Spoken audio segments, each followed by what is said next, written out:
अनीता की शादी को 4 साल बीत चुके थे, लेकिन उसकी कोई संतान नहीं थी, जिस वजह से अनीता की सास और ननंद उसे हर वक्त ताने दिया करती थी। पहले तो उसका पति उसे समझता था, लेकिन अब तो उसके पति ने भी उसे बच्चे न होने के लिए ताने देना शुरू कर दिया था। अनीता जब उनकी बातें सुनकर बहुत परेशान हो जाती थी, तो वो अपने आंगन में लगे आम के पेड़ से अपनी दिल की सारी बात कह देती थी। उसे लगता था कि पूरे घर में एक वो आम का पेड़ ही है जो शायद उसकी बातों को समझता है। मनहूस कहीं की, मैंने कितनी बार कहा है कि मुझे अपना ये मनहूस चेहरा मत दिखाया कर। तू जब भी मेरे सामने आए तो अपना चेहरा ढक कर आया कर, लेकिन तुझे तो मेरी कोई बात समझ ही नहीं आती। सुबह सुबह मुझे अपना चेहरा दिखा दिया, अब तो तेरी वजह से मेरा पूरा दिन खराब जाएगा। अरे माँ, क्यों इस मनहूस की वजह से अपना दिमाग खराब करती हो? इसकी तो आदत हो गई है हर रोज तुमसे कुछ ना कुछ बात सुनने की। जब तुम्हें पता है कि माँ को तुम्हारी शक्ल से कितनी नफरत है, तो तुम उनके सामने बिना घूंघट के आती ही क्यों हो? एक तो इतने सालों में एक बच्चे को जन्म नहीं दे पाई, ऊपर से ना हमारी कोई बात सुनती हो। अच्छा हो कि भैया तुमसे तलाक ही ले ले। अनीता उनकी बातें सुन सुनकर बहुत परेशान हो जाती है। उसे अपनी ननंद की बात पर बहुत गुस्सा आता है, लेकिन फिर भी वो उसे कुछ नहीं कह पाती, क्योंकि वो जानती थी कि अगर उसने अपनी ननंद को कुछ कहा तो उसका पति उसे बहुत मारेगा। देखो तो माँ, ये किस तरह बूंद बनकर खड़ी है यहाँ पर। पहले तो ये मेरी बातों का बहुत जवाब देती थी, लेकिन लगता है भैया से मार पड़ने के बाद इसकी अक्ल ठिकाने आ गई है। वैसे भी जो औरत एक बच्चे को जन्म नहीं दे सकती, उसके घर परिवार में कोई इज्जत नहीं होती। वो तो बस बांझ और मनहूस होती है। बस बहुत हो गया शिल्पा, मैं तुम्हें कुछ नहीं कह रही हूँ तो इसका मतलब ये नहीं है कि तुम मुझे कुछ भी बोलती जाओगी। मुझे एक औलाद का सुख होना या ना होना मेरे बस में नहीं है। ये सब तो भगवान की देन होती है, और अगर वो ही मुझे एक औलाद का सुख नहीं देना चाहते तो इसमें मैं क्या कर सकती हूँ? एक औरत होकर भी तुम दूसरी औरत का दर्द नहीं समझ रही, इससे बुरा और क्या ही हो सकता है? अरे अरे, देख तो मेरी बेटी को किस तरह उल्टा जवाब दे रही है। और तू अपनी कमियों का दोष भगवान के माथे क्यों मोड़ रही है? ना जाने कौन से जन्म में ऐसे क्या कर्म किए थे जो इस जन्म में तेरे जैसी बहू मिली, जो मेरे खानदान को एक वारिस तक नहीं दे सकती। ऊपर से मेरी बेटी से ऊंची आवाज में बात कर रही है। अब तो जब तक मैं तुम्हें भैया से अच्छी तरह पिटवा नहीं लूंगी, तब तक मेरे मन को सुकून नहीं मिलेगा। तुम्हारी हिम्मत कैसे हुई मुझसे इस तरह बात करने की, बांझ कहीं की? भैया भैया, जल्दी से इधर आइए। अरे क्या हो गया? क्यों सुबह सुबह चिल्ला रही हो? मैं तो आपकी पत्नी से बहुत परेशान हो चुकी हूँ। ये जरा भी अपनी जबान पर लगाम नहीं रख सकती। इन्हें तो बस थोड़ा सा कुछ बोल दो तो इस तरह गुस्से में आ जाती है। अभी मैंने इन्हें कुछ कहा भी नहीं, और उसके बाद भी मुझे उल्टा सीधा कह रही है ये। और तो और माँ के साथ भी बहस कर रही है। मुझे तो समझ नहीं आता, आपने अपनी पत्नी को इतना सर पर क्यों चढ़ा रखा हुआ है? मैं तो कहती हूँ इस बांझ को छोड़कर किसी और से शादी कर लीजिए, वरना उम्र भर पछताते ही रहोगे, क्योंकि ये तो कभी आपको कोई वारिस नहीं दे पाएगी। तुम अब अपनी हद से बहुत ज्यादा बोल रही हो शिल्पा। एक तो तुम खुद मुझे सुबह से बांझ बांझ कहे जा रही हो, और उल्टा मुझ पर ही इल्जाम लगा रही हो। तुम कभी सोचती भी हो कि तुम्हारी इन बातों से मुझ पर क्या बीतती होगी? मेरी ननंद होने के नाते तुम्हें तो मेरा साथ देना चाहिए, लेकिन तुम तो उल्टा हमेशा मेरी मजबूरी का फायदा उठाती हो। हमेशा मुझे कोसती हो कि मैं एक बच्चे को जन्म नहीं दे पाई। अरे इसमें इतना भड़कने वाली क्या बात है? मेरी बहन ने ऐसा गलत क्या कह दिया तुमसे? जो सच है वही तो कहा है। अगर तुम बांझ हो तो हो, तुम्हारी वजह से मेरी जिंदगी भी खराब हो गई है। अब तो मेरा भी मन करता है कि मैं दूसरी शादी कर लूं, क्योंकि तुम्हारे साथ रहने का तो कोई फायदा नहीं। जब तुम 4 सालों में एक बच्चे को जन्म नहीं दे पाई तो आगे क्या दोगी? ये आप क्या कह रहे हैं? आप दूसरों की बातों में आकर मुझे छोड़ देंगे? अच्छा, तो मतलब मैं दूसरी हो गई? भूलो मत कि ये मेरे भैया है, और हम भाई बहन का रिश्ता तुम्हारे रिश्ते से तो बहुत ज्यादा मजबूत है। कम से कम मैं उनकी बहन होने के पूरे फर्ज तो निभाती हूँ। तुम तो उनकी पत्नी होकर भी कभी उनकी खुशी के बारे में सोचती तक नहीं। अगर सचमुच तुम भैया की खुशी चाहती हो ना, तो खुद उनकी दूसरी शादी करवाती ताकि वो खुश हो सके। बस बहुत हो गया। डॉक्टर भी कहते हैं कि कुछ साल बाद तुम्हें बच्चा हो जाएगा, लेकिन उसके बाद भी आप लोग हमेशा मुझे कोसते ही रहते हैं। हो सकता है कभी कभी किसी औरत को माँ बनने में समय लगता है, लेकिन इसका मतलब ये तो नहीं है कि आप उसके साथ ऐसा व्यवहार करो। भगवान ना करे, लेकिन अगर कल को तुम्हारे साथ ऐसा हुआ तो तुम पर क्या बीतेगी? अगर तुम्हारे ससुराल वाले भी तुम्हारे साथ ऐसा बर्ताव करेंगे तो क्या तुम्हें अच्छा लगेगा? खुद तो जैसी हो वैसी हो, क्यों मेरी बहन को भी अपने जैसा बनाना चाहती हो? खबरदार, अगर जो तुमने मेरी बहन को कुछ और कहा, मुझसे बुरा कोई नहीं होगा। जब बात अपनी बहन पर आई तो इतना बुरा लग रहा है, लेकिन जब कोई आपकी पत्नी को आपके सामने ही इतना सब कुछ बोल रहा है, तब आपको कोई फर्क नहीं पड़ रहा। पता नहीं भगवान ने मेरी किस्मत ऐसे क्यों लिखी। एक तो नसीब में औलाद का सुख नहीं दिया, ऊपर से पति दिया तो ऐसा जिसे कोई परवाह ही नहीं है। आपके सामने मुझे कोई भी कुछ भी कह के चला जाता है और आपको कोई फर्क नहीं पड़ता। अरे अब चुप भी हो जा, तब से लगातार बोलती ही जा रही है। बेटा, इसके अंदर तो अब जरा भी शर्म नहीं बची है। लगता है बहुत दिन से पिटी नहीं है ना, इसलिए कुछ ज्यादा ही पर निकल आए हैं इसके। सही कह रही हो माँ, लगता है आज इसे खुराक देनी ही पड़ेगी, वरना ये तो हमारे सर पर चढ़कर ही बैठ जाएगी। इतना कहकर विक्रम उसे पीटना शुरू कर देता है। उसे पीटते हुए देखकर उसकी सास और नंद बहुत हंसती है। बहुत बोल रही थी ना मेरी बेटी के बारे में उल्टा सीधा, अब आया ना मजा। विक्रम उसे बुरी तरह पीटता है और वहां से चला जाता है। उसे इस हालत में देखकर सब बहुत खुश होते हैं। शाम को विक्रम आकर एक बार फिर से अनीता की पिटाई कर देता है, जिस वजह से अनीता बहुत दुखी हो जाती है। उसके पास बात करने के लिए कोई भी नहीं था, इसलिए वो सबके सोने के बाद बाहर आंगन में जाकर बैठ जाती है, जहाँ पर वो आम का पेड़ लगा हुआ था, जिससे वो अक्सर अपना दुख दर्द बांटा करती थी। आम के पेड़, तुम्हारे अलावा इस घर में मेरे दुख को कोई नहीं समझता। एक तुम ही हो जो मेरी बातों को सुनते हो और मेरा मजाक नहीं उड़ाते। पता नहीं भगवान ने मुझे ये कैसी किस्मत दी जो मुझे ऐसा परिवार दे दिया जिन्हें मेरी कोई परवाह ही नहीं है। इससे अच्छा तो भगवान मुझे धरती पर जन्म ही ना देते। अगर जन्म दिया तो एक औलाद भी तो दे देता, ताकि मुझे लोगों के ऐसे ताने ना सुनने पड़ते। ऐसा कहते हुए अनीता रोने लगती है। तभी आम का पेड़ भी उसकी बात सुनकर उदास हो जाता है। परेशान मत हो सुनीता, मैं तुम्हारी परेशानी समझता हूं। देखो, तुम अपने आंसू पोंछ लो। तुम रो रही हो तो मुझे बिल्कुल भी अच्छा नहीं लग रहा। अरे, ये आवाज कहाँ से आई? यहाँ तो मेरे आसपास कोई है भी नहीं। अनीता, मैं आम का पेड़ हूं जिसके साथ तुम अपना दुख दर्द बांटती हो। मैं हमेशा तुम्हारी बातें सुनता हूं, लेकिन आज तुम्हारी बातों का जवाब इसलिए दे रहा हूं क्योंकि आज तुम मुझे सबसे ज्यादा परेशान लग रही हो। मैंने तुम्हें इससे ज्यादा परेशान पहले कभी नहीं देखा। सच कहा आम के पेड़, अब मेरे बर्दाश्त करने की हद खत्म हो गई है। जैसे ही सुबह उठती हूँ तो कानों में सबसे पहला शब्द मुझे बांझ ही सुनाई देता है।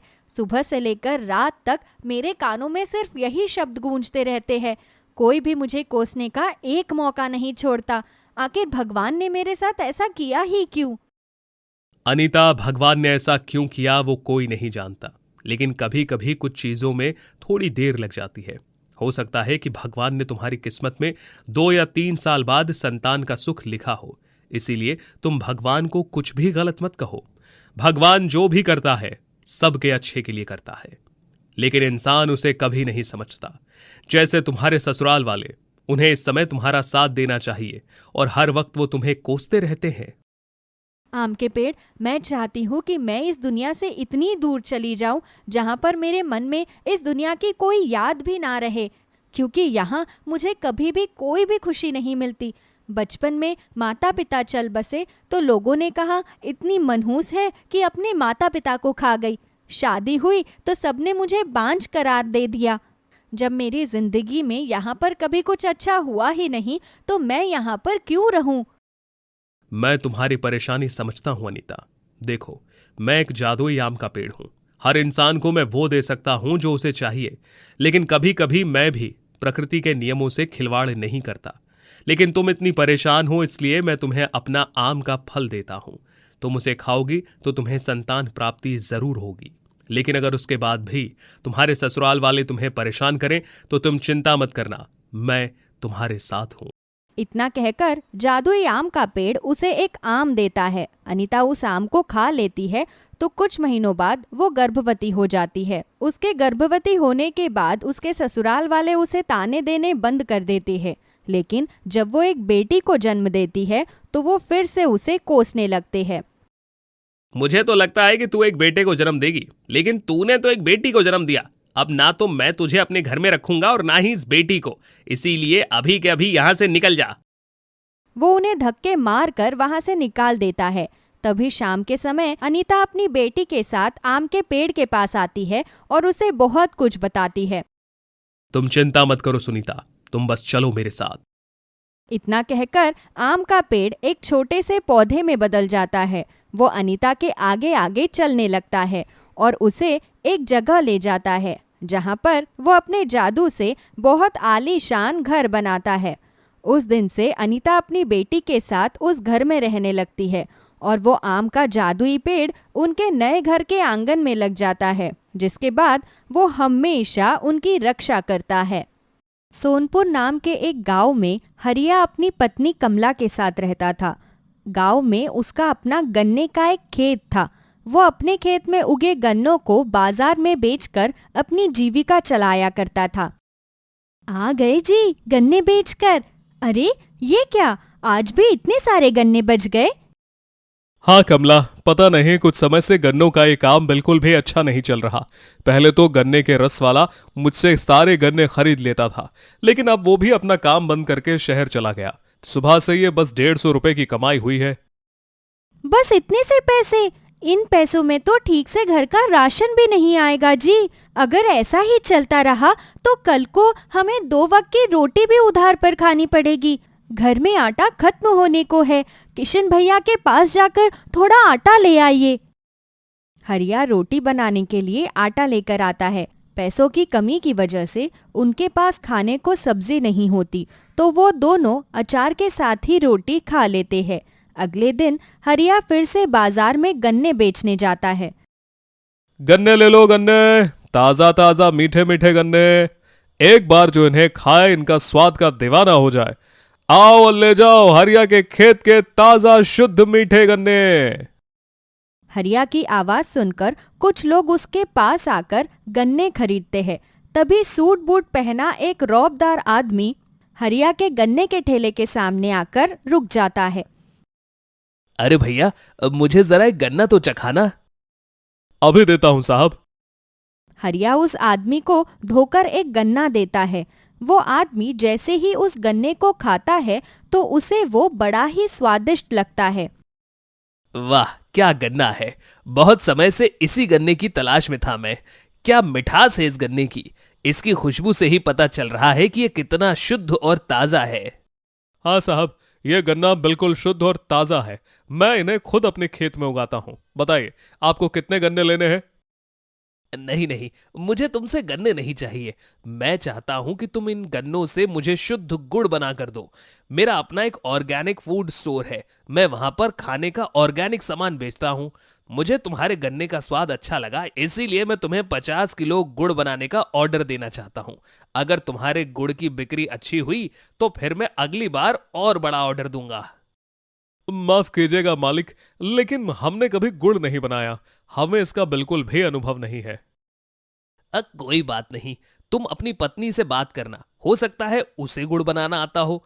तुम ये मेरा कार्ड रखो, जो भी हो कल तक बता देना, फिर मैं तुम्हें एडवांस पैसे पहुंचा दूंगा। ठीक है साहब। वो आदमी हरिया को अपना कार्ड देकर वहां से चला जाता है। शाम को जब हरिया अपने घर जाता है तो अपनी पत्नी कमला को सारी बात बताता है। अरे आप उन्हें हाँ बोल दीजिए, मेरी शादी से पहले एक बार मेरी माँ ने मुझे गन्ने के रस से गुड़ बनाना सिखाया था। मेरी माँ बहुत ही अच्छा गुड़ बनाती थी। आप चिंता मत कीजिए, मैं अच्छे से सारा गुड़ बनाकर तैयार कर लूंगी। अरे वाह कमला, तुमने तो मेरी सारी परेशानी ही हल कर दी। मैं खेत जाकर गन्नों की कटाई कर देता हूँ और साहब को भी खबर कर देता हूँ। फिर कल से तुम गुड़ बनाने का काम शुरू कर देना। ठीक है जी। हरिया खेत में जाकर अपने गन्नों की कटाई कर रहा होता है। तभी वहां से उसका पड़ोसी गगन गुजर रहा था। वो हरिया को इतने सारे गन्नों की कटाई करते हुए देखकर कहता है, क्या बात है हरिया भैया, इतने सारे गन्नों की कटाई कर रहे हो? कोई बड़ा ग्राहक मिल गया है क्या? हाँ भैया, बस कुछ ऐसा ही समझ लो। हरिया सीधे स्वभाव से उसे सारी बात बता देता है, लेकिन गगन उसकी तरक्की से अंदर ही अंदर जल भुन जाता है। वो मन ही मन सोचता है, गन्ने का खेत तो मेरा भी है। मैं भी इतने सालों से गन्ने बेच रहा हूं। मुझे तो आज तक कभी भी इतना बड़ा ऑर्डर नहीं मिला। मुझे तो लगता है यही मेरे ग्राहक चुराता है। इसी वजह से मेरा काम ठप पड़ गया है। अरे मन मन में क्या सोचने लगे गगन भैया? कुछ नहीं, कुछ नहीं। अच्छी बात है भैया, जो इतना बड़ा ऑर्डर मिला है तुम्हें। ऐसी ही तरक्की करते रहो। गगन चिढ़कर वहां से चला जाता है और अपने घर जाकर हरिया का काम खराब करने के लिए अपने दिमाग में कोई खुराफात सोचने लगता है। देर रात को जब सब लोग सो जाते हैं तो गगन चुपके से हाथ में एक बॉटल और माचिस लेकर हरिया के गोदाम की तरफ जाता है। अभी बस थोड़ी देर में इसकी ये गन्ने की फसल जलकर राख हो जाएगी। फिर देखता हूँ कैसे करता है ये तरक्की। गगन हरिया के गोदाम में मिट्टी का तेल छिड़क कर गन्नों में आग लगा देता है। थोड़ी ही देर में सभी गन्ने पूरी तरह आग पकड़ लेते हैं और जल कर राख हो जाते हैं। अब मजा आएगा। गगन वहां से चुपके से भाग जाता है। हरिया जब सुबह अपने गोदाम में जाता है तो अपने गोदाम का ऐसा हाल देखकर उसके पैरों तले से जमीन खिसक जाती है। हे भगवान, ये क्या हो गया? मेरे सारे गन्ने जलकर बर्बाद हो गए। ये कैसे हुआ? मेरे गोदाम में अचानक आग कैसे लग गई? हरिया के चिल्लाने की आवाज सुनकर गगन जानबूझकर वहां आता है और ऐसे बनकर दिखाता है जैसे वो इस बारे में कुछ जानता ही नहीं। अरे अरे अरे, ये क्या हो गया हरिया भैया? बाप रे बाप, तुम्हारी तो पूरी की पूरी गन्ने की फसल जलकर बर्बाद हो गई। अपनी फसल का ये हाल देखकर हरिया की आंखों में आंसू आ जाते हैं। वो रोते हुए अपने घर जाकर कमला को सारी बात बताता है। कमला भी ये सब सुनकर बहुत परेशान हो जाती है। अब मैं सेठ जी को क्या कहूंगा? पहली बार हमें कोई अच्छा काम मिला था, उसमें भी न जाने हमें किसकी नजर लग गई। जो हुआ बहुत गलत हुआ है जी, लेकिन हम इसमें कुछ नहीं कर सकते। खेत में एक दो गन्ने के अलावा गन्ने की सारी फसल खत्म हो चुकी है। आप जाकर खेत में बुआई कर लीजिए। जो हुआ उसे तो हम बदल नहीं सकते ना। हरिया दुखी मन से खेत में गन्नों की बुआई करने जाता है। तभी वहां पर अपने खेत को देखकर उसकी आंखों से फिर से आंसू गिरने लगते हैं। न जाने मेरे साथ ही ऐसा क्यों होता है। इतने महीने अब घर का खर्च कैसे चलाऊंगा मैं? बाजार में बेचने को भी मेरे पास अब गन्ने नहीं बचे हैं। समझ में नहीं आ रहा सेठ जी को क्या जवाब दूंगा। ऐसे तो वो मुझे आगे कोई काम ही नहीं देंगे। हरिया, इस तरह परेशान मत हो। मैं तुम्हारी परेशानी का हल निकालने में तुम्हारी मदद करूंगा। अरे ये आवाज कहां से आई? मैं बोल रहा हूं, इधर देखो। हरिया इधर उधर देखता है तो उसे वहां कोई नजर नहीं आता। अरे यहाँ तो कोई भी नहीं है, फिर ये आवाज कहां से आई? ध्यान से देखो, मैं इधर हूं। जादुई गन्ना। जादुई गन्ना? इतना कहकर हरिया जैसे ही पीछे मुड़कर देखता है तो उसे अपने सामने दो हाथ पैरों वाला और दो आंखों वाला एक गन्ना दिखाई देता है।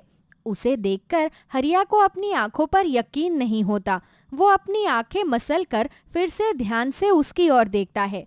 ऐसे आंख मसल मसल कर क्या देख रहे हो? मैं जादुई गन्ना हूं। मैंने तुम्हारी परेशानी सुनी, इसीलिए तुम्हारी मदद करने के लिए चला आया। हे भगवान, तुम किस तरह के गन्ने हो जो मुझसे बात कर रहे हो? आज से पहले तो मैंने कभी भी तुम्हारे जैसा गन्ना नहीं देखा। देखोगे भी तो कैसे, क्योंकि मैं दुनिया में सिर्फ एक ही पीस हूं। अभी तो तुमने मेरा जादू देखा ही कहां है।